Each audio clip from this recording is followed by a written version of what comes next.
अस्सलाम वालेकुम दोस्तों, मेरा नाम है कोमल और आप देख रहे हैं मेरा चैनल कोमीज़ किड्स कार्टून्स। प्यारे दोस्तों, कैसे हैं आप सब? उम्मीद है आप सब लोग खैरियत से होंगे।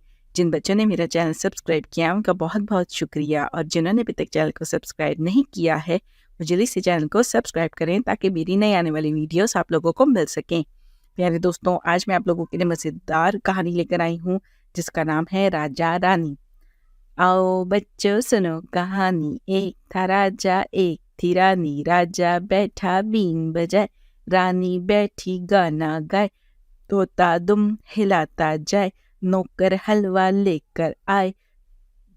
राजा बीन बजाता जाए, रानी गाना गाती जाए। तोता हलवा खाता जाए, नौकर शोर मचाता जाए। तो प्यारे दोस्तों, कैसी लगी आपको मेरी कहानी? उम्मीद है पसंद आई होगी। अगर आपको मेरी पोएम पसंद आई हो तो वीडियो को लाइक कीजिएगा, चैनल को सब्सक्राइब कीजिएगा। मिलते हैं आपसे अगली वीडियो में मज़ेदार किसी भी स्टोरी या पोएम के साथ। तब तक के लिए मुझे इजाज़त दीजिए। अल्लाह हाफ़िज़।